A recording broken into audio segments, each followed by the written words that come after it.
상담을 하면서 많은 사람들 이야기를 들어보니까 부부싸움 하는 데 있어서 가장 많은 비중을 차지하는 요인이 부부간의 서로 라이프 스타일의 차이에서 비롯되는 경우가 많은 것 같습니다. 특히 결혼 초기에는 많이 그런데요. 예컨대 우리가 서로 다른 줄은 알았지만 정말 이렇게 다를 줄이야. 우리 부부 이렇게 다를 줄이야. 이러면서 너무 우린 달라서 안 맞는다. 이런 말씀도 많이 하시는데 사실 다른 게 매력이라서 결혼한 거거든요. 나에게 없는 과감함, 나에게 없는 섬세함. 근데 이 섬세함이 나중에는 쪼잔함이 되는 거고 과감함이 무모함이 되면서 부부싸움을 막 이제 하게 되는 거란 말이에요. 그래서 많이 말씀하시는 게 이제 서로 이렇게 다르다고 얘기하시죠. 많이 나오는 얘기를 좀 말씀드리면 왜 양말을 벗으면 뒤집어놔? 뭐 이런 얘기라든지 설거지를 하면 그릇만 씻을 게 아니라 싱크대 주변도 좀 이렇게 행주로 한 번씩 닦아주면 좋은데 어떻게 그릇만 달랑 씻고 나올 수가 있어? 여성분들이 이런 얘기 많이 하시죠. 그리고 왜 이렇게 코를 고시고 밤늦게까지 게임을 하다가 늦게 자고 이런 얘기들 많이 하시고 한편 남성분들은 왜 이렇게 예민하고 뭐든지 완벽하게 하려고 하고 쇼핑 가면 백화점을 몇 바퀴를 돌고 왜 이렇게 잔소리가 많아 정말 머리 아파 죽겠어 귀에 피나겠어 이제 막 이런 얘기들을 서로 많이 하시면서 안 맞아서 뭐 싸움도 많이 하시고 갈등도 하고 이제 이런 게 사실 부부 생활인데 이제 결혼 생활의 사실 핵심은 뭐냐면 그런 서로 다른 차이를 이해하고 수용하고 받아들여가는 과정이라고 보여지거든요. 근데 그게 생각만큼 쉽지가 않잖아요. 내 배우자는 나의 분신이고 나의 잃어버린 반쪽이고 그러니까 나랑 너무 비슷했으면 좋겠고 내가 원하는 거 그 사람도 원했으면 좋겠는데 이게 웬걸? 뭐 주말에 좀 나가서 놀자.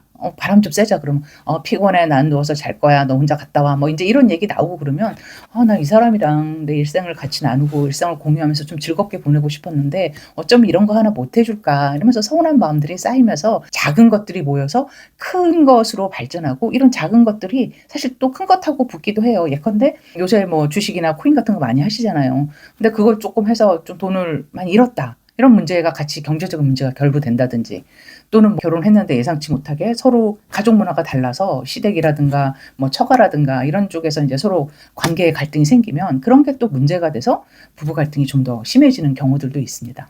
그러면 이제 워킹맘들, 엄마들, 우리 엄마들 그런 얘기 진짜 많이 하셨는데 안 들어본 분들 한 분도 없을 거예요.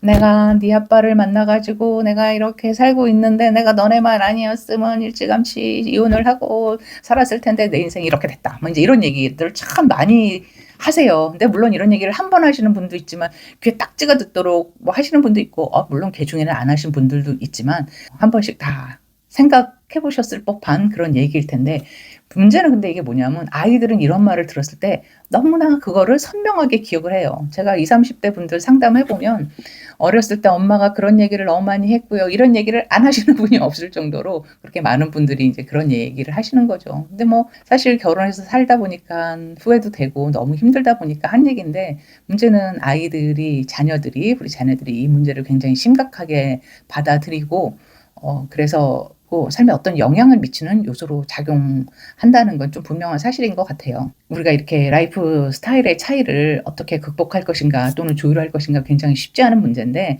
그래서 이제 저는 상담하면서 그런 말씀을 드려요. 사실 두 분이서 얘기를 하다 보면 싸우게 되는 경우가 되게 많잖아요. 왜 나는 이렇게 해주길 바라는데 너는 그렇게 이렇게 싸우는 경우가 많기 때문에 부부 상담에 오시면 이제 서로 원하는 것들 아주 작은 것부터 서로 노력해야 되거든요. 그런 거를 일주일에 한 개씩 작은 노력들을 하고 듣고 싶은 말, 하고 싶은 말 이런 것들을 조율해 나가고 행동들을 조율해 나가요. 뭐 예를 들면 예전에 어떤 부부들은 나이가 조금 드신 부부였지만 아내가 남편에게 바라는 게 뭔가요? 그랬더니 아내분이 얘기하시기를 저는 짜장면을 한번 먹고 싶습니다. 같이. 그래서 그거 그렇게 어려운 일은 아닌 것 같은데 같이 해주실 수 있겠어요? 네, 좋습니다. 남편분은 뭘 해주셨으면 좋겠어요? 네, 뭐 예를 들면 집에 들어와갖고 바지를 갖다 아무데나 내던지고 말이에요. 아주 지저분해 죽겠어요. 바지를 입고 제자리에다 좀 갖다 놨으면 좋겠어요. 뭐 그거 한번 같이 노력해 보시죠. 그리고 일주일 뒤에 와서 뭐 얘기도 하기도 하고 그럼 서로 노력하면 그게 아무리 작고 사소한 거지만 그런 노력하는 과정 속에서 신뢰가 생기거든요. 근데 이제 두 분이서 얘기하다 보면 이게 잘 안 돼요.